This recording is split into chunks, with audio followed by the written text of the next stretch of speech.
What's up? Fresh is our turn, baby.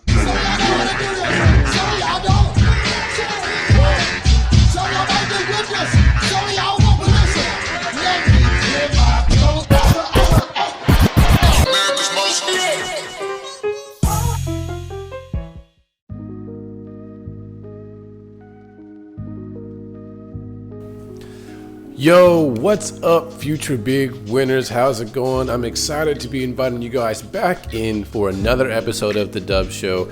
It's your boy, your host, Trey Jordan, aka DJ Fresh Pharaoh, America's Most Lit, and I'm excited to be talking to you guys today. I've got a topic that's been on my mind for a while now, for weeks, and let's just get right to it. The question is this: what does it take to be a top artist in your market? Now, this is a question I get asked often by fans, by artists when I'm at showcases, and often by my clients as well.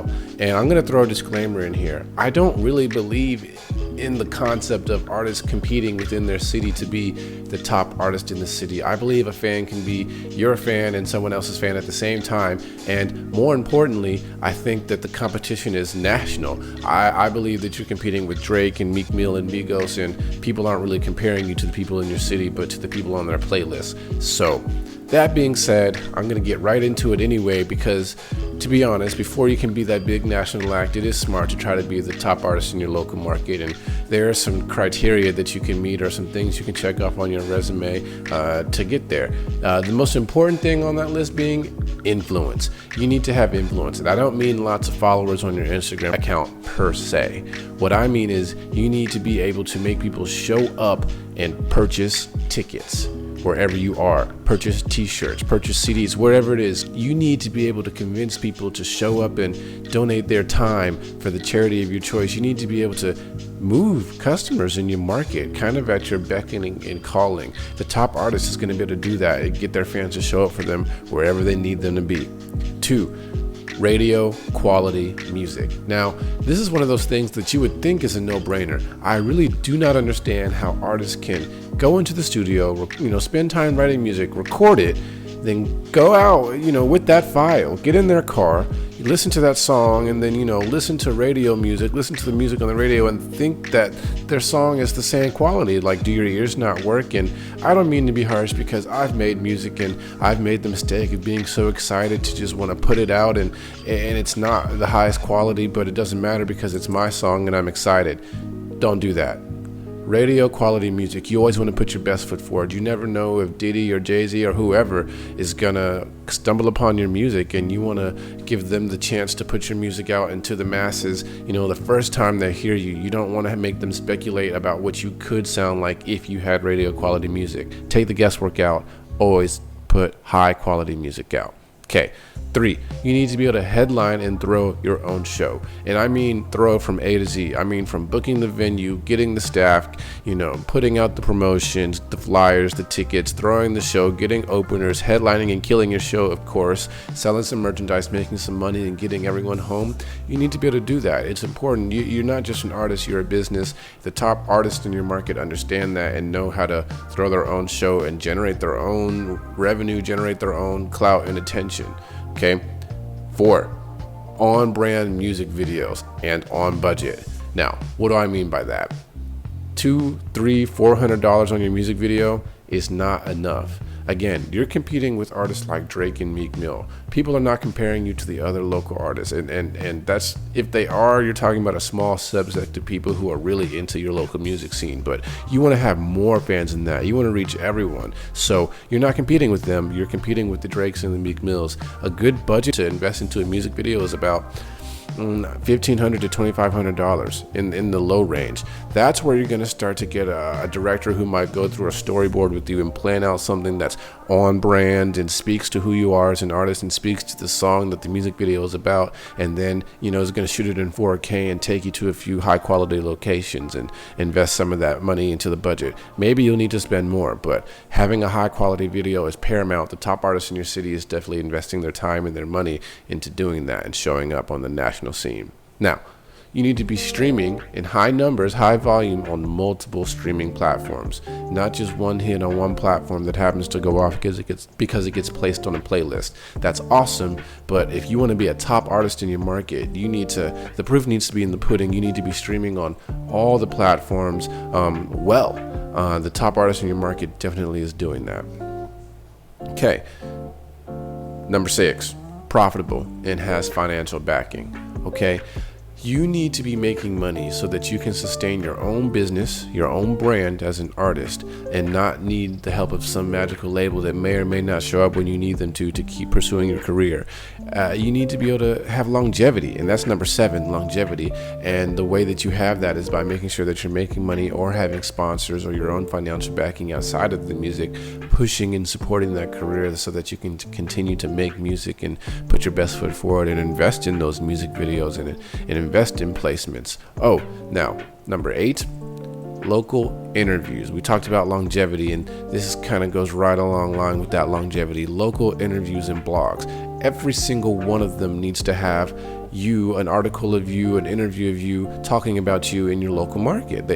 If the local blogs are not talking about you, then, and the local blogs are not interviewing, the radio station's not interviewing you, then you're not checking off one of the most important boxes to being a top artist in your market. And I understand in today's day and age that there's a lot of pay to play sometimes, especially with the local blogs, but when in Rome, do as the Romans do. If that's what it takes for you to get noticed, then that's what you need to do.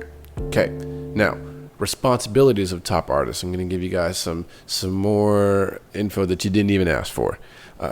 Top artists don't make excuses, okay? And this is important in your market. Everyone is looking to you, whether you know it or not, as the example, all the other local artists who are underneath you.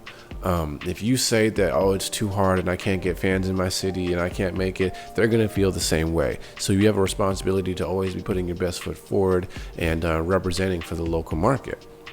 2, play your character. Always, okay? You are a local celebrity if you're a top artist. You need to always be in character no matter where you're out in public. Give your fans that full show. Let them know that you are the same person that they saw on stage, on social media, in life when they get to see you, okay? Now, number 3, charge for your time. This is important. Charge for your verses, charge for your hooks, charge for your performances. Even if it's a charity event, charge for that time too. Now, give me some context on that. When charities throw these big fundraisers and they book food vendors and the such, they pay those people. You are part of the experience just like those food vendors, and they need to pay your business just like they pay those businesses. Now, granted, if it's a cause that you care about, you can donate your time if you so choose, but just know that charities have a budget for you, for entertainment, for these experiences that they invite you to, and you shouldn't feel necessarily compelled not to ask to get paid. Okay. Speak up, stand out, okay? Speak up for the things that you believe in. People want to see their artists take a moral stance, okay? It's important for your image in your local market. It's one of your responsibilities as an artist because you're one of the leaders of your community to stand up and stand out for the things that you believe in, show up in those important times and be a face for people who are being taken advantage of or whatever it is that you feel like is important to you and your brand as an artist. Now, lastly, give back, give advice. Again, this is something that's only going to help you and your image as an artist, but give back to the community, give advice. You've spent a lot of time building yourself up to be that top artist, went through a lot of experiences and trials, and it's on you to share that with the people who are looking to follow in your footsteps and maybe hopefully take it even further than you did or go along that magical ride with you to the top.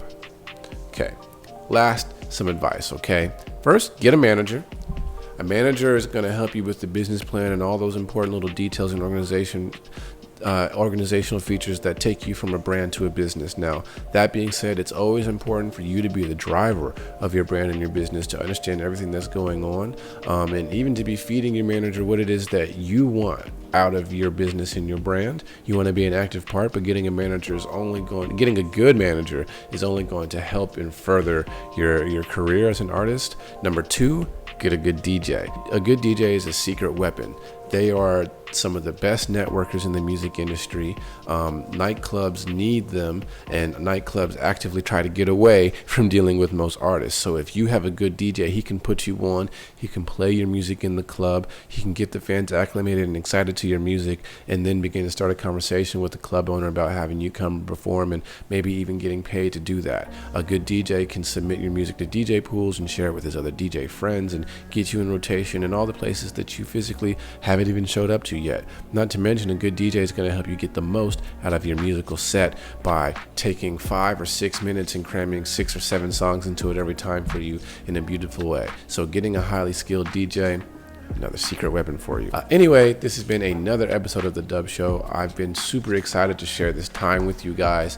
As always, if you're an artist and you like what you hear, and you're tuning into some of the other content that I have on The Dub Show and on the At Last Event website, and you're ready to take your career to that next level, you're ready for your major interviews, and you're ready for major placements on the radio, and you're ready to perform at some of the top clubs, call me, DM me, or better yet, go to www.atlastevent.com/FreshPharaoh and let's talk about getting you a tap-in package, or just sign up for one today. I've got all different levels and you can see the options online, but let's take your career from where it's at locally to a national level. That's exactly what my tap-in package is designed to do, to get you the exact a la carte exposure that you need at an industry level to show up and show out for yourself and your brand. So what are you waiting for? Shoot me an email, or just better yet, go to the website, sign up for your package today, or DM me on Instagram, and let's get going. Anyway, I miss you guys already. This has been The Dub Show. It's your host, Trey Jordan, signing out till next time.